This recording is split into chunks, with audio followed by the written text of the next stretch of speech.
On court chacune d'un côté et là Kinsia elle plonge son pied dans un... En fait on a cru que c'était du caca mais en fait c'était de la boue. Elle pouvait même plus monter la pente tellement elle glissait avec ses tongs.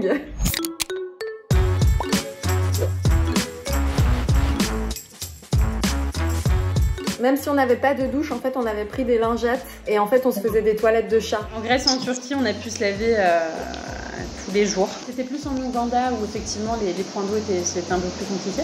Mais de toute façon, comme on l'a bien vu sur les épisodes, on est les seuls à se doucher dans Pékin Express. Oui, on a des protections hygiéniques. Forcément, tout ce qui est coupe menstruelle ou choses comme ça, c'est pas possible. On avait tampons et serviettes. C'est vrai qu'on a essayé d'enchaîner une plaquette en fait de pilules. Sauf qu'en fait, quand on fait ça, ça marche pas forcément toujours. Et puis en fait, il y avait beaucoup de filles de la production qui avaient, et c'est là où on a découvert les culottes menstruelles. Bon, alors dormir, il n'y a pas le droit. On l'a vu dans l'itinéraire bis. Pas de la demi-finale, l'épisode, le 8e épisode. Parce qu'on est immunisé à ce moment-là et il y a le drapeau rouge. On va pas arriver première. Donc on s'arrête, on se dit on a faim, on va aller chercher à manger. Et là on dévalise une station-service. Après je dis mais Kinsia, j'ai pas envie de manger des chips en fait. Et là on regarde et on voit qu'à côté il y a un resto qui fait des brochettes.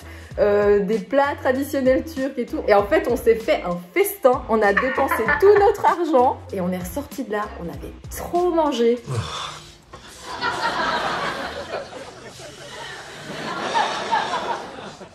You are my Everest. Et on était là, mais maintenant on va rouler jusqu'à Stéphane.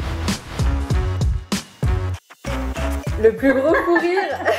On peut pas le raconter celui-là. On a vu la même chose au même moment sans se regarder et ça nous a fait rire. On a vraiment tapé un fou rire quoi. Bah, il y en a eu un autre, c'était quand en Ouganda, on essayait de pas trop aller dans les toilettes parce que bah, c'est des fosses communes, donc l'odeur elle est très forte. On essayait de faire nos besoins à l'extérieur, disons. Et à un moment donné, bah, il faisait nuit noire, c'était avant de se coucher. Et en fait, on entend un bruit en haut de la vallée et là on se retourne, on prend peur parce qu'on se dit on va nous voir. On court chacune d'un côté et là Kinsia elle plonge son pied dans un... En fait on a cru que c'était du caca mais en fait c'était de la boue. Elle pouvait même plus monter la pente tellement elle glissait avec ses tongs. Et j'avais laissé un bébé d'un truc marron et glissant tu vois. Ouais, c'est rassurant d'avoir. Et puis, alors, c'est avantageux parce que du coup, les gens se disent, ok, elles vont pas, c'est pas des voleuses, c'est pas. Le fait d'avoir une caméra, ça assure aussi une crédibilité. Je considère pas que ça a été un handicap, même si c'est vrai que c'était un peu compliqué en stop du coup de devoir absolument avoir une place pour le caméraman. Il faut savoir qu'en Ouganda. L'autostop était beaucoup plus simple parce qu'on pouvait monter dans n'importe quel véhicule et puis les caméramans ils sont quand même et les caméra women, je tiens à préciser parce qu'il y a des femmes.